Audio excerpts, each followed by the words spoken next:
When she was young, she married an Indian. Her husband took her to his tribe into the jungle. She tells many strange things about this tribe. She says that during the day, the Indians abandon their homes, and during the night all of them arrive with the shape of animals, yet, when they are within their huts, they take the human shape again. A certain day her husband took leave from her and said that he was going to die in the jungle, since these Indians go into the jungle in order to die. He gave her an amulet and said, "I deliver this keepsake to you so you can ask to it whatever you wish when you are needy." This is how the old woman made marvels in the town of Santa Cruz. She asked this amulet whatever she wished for. Money, wine, jewels, liquors, perfumes, etc., etc. were coming to her as if by magic. People who were robbed did nothing more but consult her. At once she was asking the amulet for the robbed object. Then, the object was carried by invisible hands and arrived into her hands, and so everybody was recovering their lost things. Unfortunately, these marvels ended for the old woman when she had the weakness of confessing this to a priest, who took this marvelous talisman away from her. The performance of these marvels are nothing fantastical or rare, since they are simply made with the elementals of nature. The book by Mr. Franz Hartmann entitled The Elementals widely refers to these things. The whole of this knowledge comes from Atlantis. The elementals serve for good as well as for evil. The Atlanteans utilized the elementals for evil. Chapter 15. Nirvana. From the Gobi Desert, the Israelite tribes emigrated to the west in order to form the Aryan root race. This is represented in the book of Exodus, in the story of the emigration of Israel, when they were coming out from the land of Egypt towards the promised land. Enormous caravans of human beings, who were commanded by the masters of major mysteries, came away from the drowning Atlantis towards the Gobi Desert. Afterwards, they emigrated to the west in order to cross themselves with some Western races, in order to form our present Aryan root race. The captains of the biblical Exodus were the same masters of major mysteries. They were profoundly venerated by humanity, therefore no one dared to disobey their sacred commands. Moses remained 40 years in the wilderness, that is to say, the primeval Israelites remained 40 years in the wilderness. They built the Ark of Alliance, they established the mysteries of Levi, and they worshipped Jehovah. The mysteries of the 7 sanctuaries emigrated towards the west. Under the light of these sanctuaries is how the Magus Persia, the Riches India, Chaldea, Egypt, Hellenic Greece, etc., all flourished. This occult wisdom illuminated Solon, Pythagoras, Heraclitus, Socrates, Plato, Aristotle, Buddha, etc. The most powerful civilizations from the past flourished under the light of the sacred mysteries. Nonetheless, the human being was developing the intellect, and it withdrew him from the internal worlds. When the human being lost his clairvoyance, then he knew fear. Fear did not exist in the past, because the human being was contemplating the action of the gods, and he was seeing the unraveling of all things. The human being removed himself from the great light, now he has to return into the great light. The Buddhists tell us that when the human being is liberated from the wheel of birth and death, then he enters into the ineffable joy of nirvana. We, the Gnostics, know that Christ is a Nirmanakya, a being who renounced nirvana in order to come to save this humanity. The Book of the Dead says, "I am the sacred crocodile Sebek. I am the flame with 3 wicks, and my wicks are immortal. I enter the region of Sikkim, I enter into the region of the flames which have defeated my adversaries." This region of Sikkim, the region of the flames, is the ineffable joy of nirvana. A Dayan Chohan is one who has already abandoned the 4 bodies of sin, which are the physical, astral, mental, and causal bodies. A Dayan Chohan only acts with his diamond soul. He has already liberated himself from Maya, illusion, thus, he lives happily in nirvana.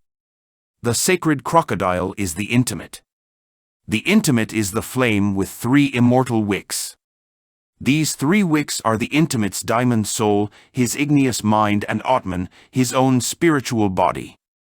Nirvana is a region of nature where the ineffable happiness of the fire reigns. The nirvanic plane has 7 subplanes. A resplendent hall exists in each one of these 7 subplanes of nirvanic matter, where the Nirmanakas study their mysteries. This is why they call their subplanes halls, and not merely subplanes, as the Theosophists do.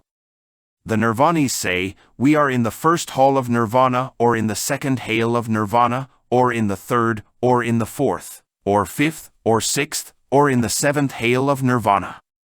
To describe the ineffable joy of nirvana is impossible.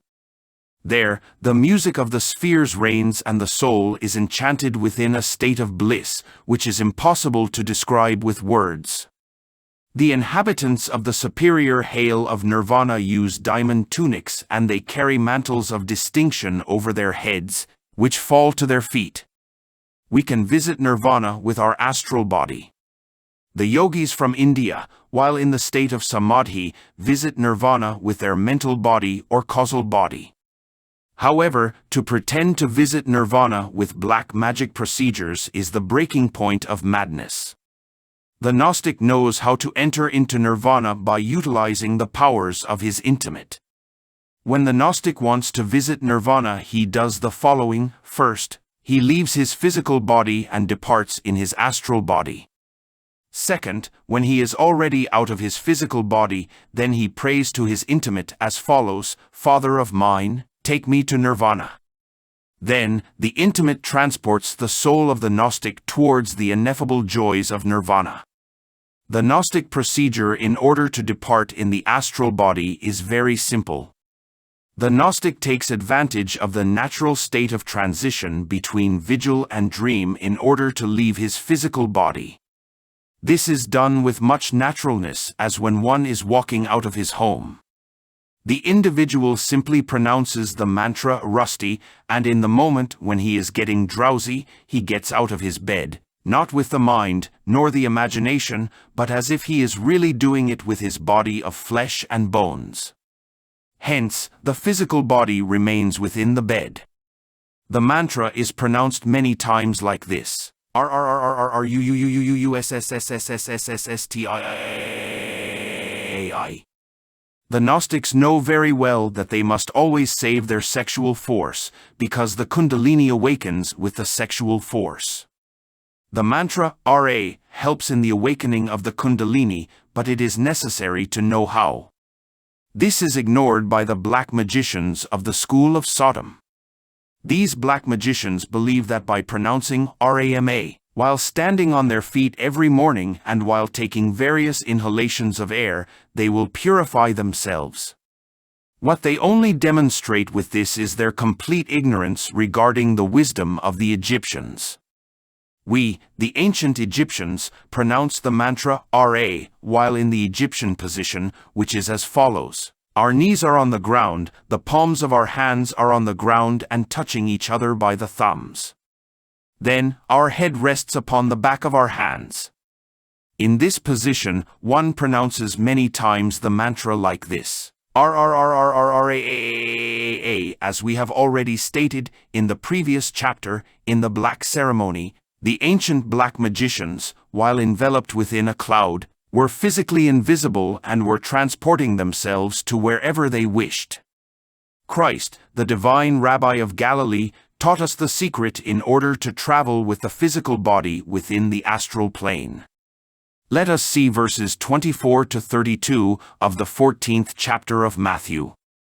But the ship was now in the midst of the sea, tossed with waves, for the wind was contrary.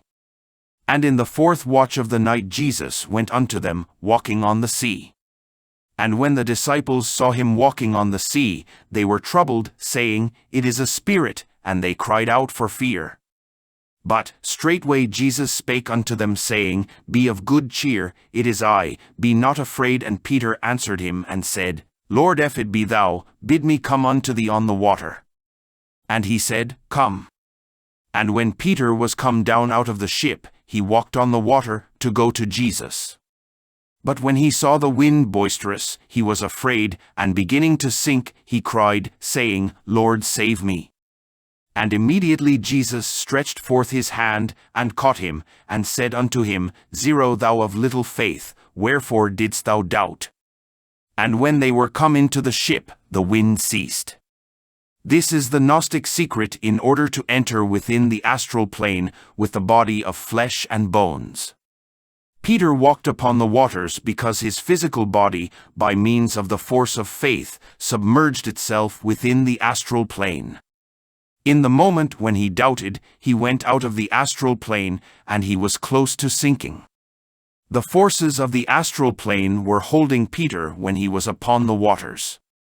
Therefore, the astral plane was the force which was holding Christ when he was upon the waters.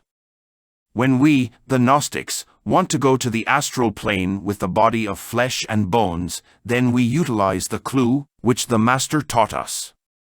We proceed in the following way, in the precise moment when we awake from our natural sleep, without giving time to any analysis, doubt or vacillation, and filled with a very intense faith, we get up from our bed, we leave our room, then we float within the atmosphere.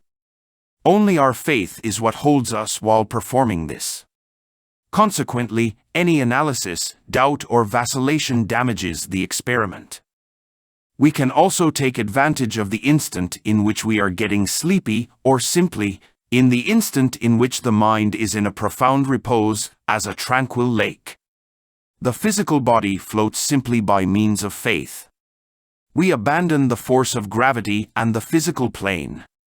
So, we penetrate with our physical body into the astral plane where the laws of levitation reign.